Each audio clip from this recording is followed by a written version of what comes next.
Selamat datang di sejarah singkat tentang titik-titik balik peradaban. Dunia kita ini dibentuk oleh momen-momen tunggal, entah itu karena ambisi sebuah kekaisaran, kekuatan alam yang brutal, atau penemuan teknologi yang mengubah segalanya. Hari ini, kita akan menjelajahi 4 narasi sejarah yang luar biasa. Namun, satu di antaranya memiliki dampak yang melampaui batas geografis dan waktu, yaitu mesin cetak Johannes Gutenberg.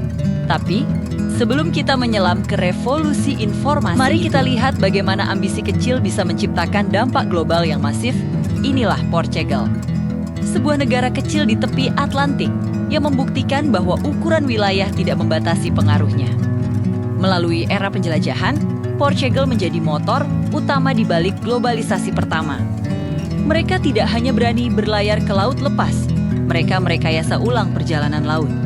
Penciptaan kapal Fafel yang gesit dan mampu berlayar melawan angin memungkinkan para pelaut Portugis mematahkan monopoli perdagangan kuno jalur sutra. Dengan menemukan rute laut ke Asia, mereka secara permanen menghubungkan benua-benua, membentuk kekaisaran transkontinental pertama dari Brasil hingga Makau. Bahasa Portugis menyebar menjadi salah satu bahasa utama global. Namun, warisan ini datang dengan sisi gelap yang tak terhindarkan. Mereka memelopori perdagangan budak transatlantik, mengubah demografi dunia selamanya. Dari ambisi, kita beralih ke tragedi dan skala kemanusiaan. Pada tahun 1931, China dilanda apa yang diakui sebagai bencana alam paling mematikan dalam sejarah modern. Banjir besar di sepanjang sungai Yangtze dan Huai. Ini bukanlah sekadar banjir. Ini adalah malapetaka yang disebabkan oleh kombinasi iklim ekstrem, yaitu salju lebat yang mencair dengan cepat dan buruknya pemeliharaan tanggul akibat konflik politik di China. Skala korbannya mengerikan, diperkirakan menewaskan antara 422.000 hingga 4 juta orang. Kematian massal tidak hanya disebabkan oleh tenggelam, tetapi juga oleh kelaparan dan wabah penyakit yang melanda setelah air surut. Ini adalah pengingat pahit akan kerapuhan peradaban di hadapan alam yang murka dan kegagalan infrastruktur. Dan berbicara tentang infrastruktur, mari kita lihat salah satu puncak kejayaan teknik sipil kuno, kota Niniwe. Kota yang terletak di Mesme kuno ini diubah oleh Raja Sanherib menjadi metropolitan termegah di dunia pada abad ke-7 sebelum Masehi. Sanherib membangun istana Anpasaingan dengan 80 ruangan dan yang lebih penting, sistem akuaduk raksasa sepanjang 50 km untuk memasok air bersih ke kota. Niniwe dilingkari oleh tembok raksasa setebal 15 meter, begitu lebar hingga kereta perang bisa melaju di atasnya. Selain itu, Niniwe adalah pusat ilmu pengetahuan. Disinilah terletak perpustakaan besar Ashurbanipal, yang menyimpan ribuan tablet tanah liat, merekam sejarah dan pengetahuan manusia kuno. Niniwe menunjukkan puncak kekuatan militer, arsitektur, dan pelestarian pengetahuan di dunia kuno. Namun, semua pengetahuan itu masih terkurung, tersimpan dalam tablet tanah liat atau naskah yang disalin tangan oleh para biarawan, yang harganya setara dengan sebuah kebun anggur. Pengetahuan adalah komoditas mewah yang hanya bisa diakses oleh kaum elit, gereja, dan istana. Inilah yang mengubah segalanya.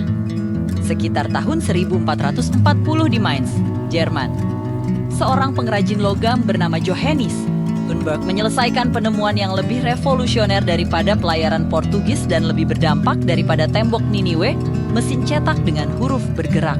Gutenberg bukanlah yang pertama mencetak, tetapi ia yang pertama membuat prosesnya efisien dan ekonomis. Ia menciptakan 3 inovasi kunci yang tak terpisahkan. Pertama, movetype atau huruf bergerak.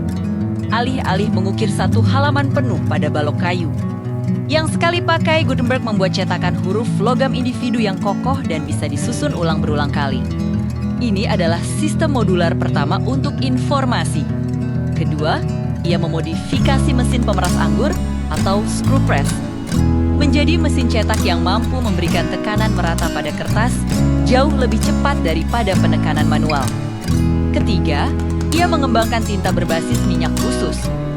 Tinta berbasis air yang umum saat itu tidak menempel dengan baik pada logam, jadi Gutenberg meramu tinta yang lebih pekat dan tahan lama.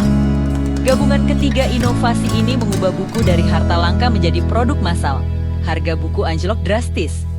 Pengetahuan yang tadinya hanya tersedia untuk kaum elit, kini didemokratisasi. Dampak gelombang kejut ini terasa di seluruh Eropa. Ide-ide Martin Luther yang sebelumnya akan butuh berabad-abad untuk disalin dan dibahas, menyebar ke seluruh benua hanya dalam hitungan minggu, memicu reformasi. Begitu pula dengan gagasan ilmuwan seperti Copernicus, otoritas tunggal, baik gereja maupun negara, tidak lagi mampu membendung penyebaran ide. Mesin cetak juga membantu menstabilkan bahasa. Karena buku dicetak secara massal, tata bahasa dan ejaan mulai terstandarisasi, memperkuat identitas bahasa-bahasa nasional. Karya agungnya, Alkitab 42 baris, bukan hanya teks religius. Itu adalah mahakarya teknis yang menandai berakhirnya abad ke-8 dan dimulainya era modern, era di mana informasi adalah kekuatan dan literasi adalah hak. Jika Portugal mengubah peta dunia, Gutenberg mengubah pikiran dunia. Ia tidak hanya mencetak buku, ia mencetak ulang peradaban. Dampaknya jauh melampaui koneksi global atau pembangunan megah. Ia memungkinkan kita untuk belajar, berdebat, dan berevolusi jauh lebih cepat daripada generasi manapun sebelumnya. Revolusi yang kita nikmati hari ini internet. Media sosial semuanya berakar pada inovasi tunggal seorang pengrajin logam dari Mainz. Terima kasih sudah menonton. Jangan lupa like dan subscribe.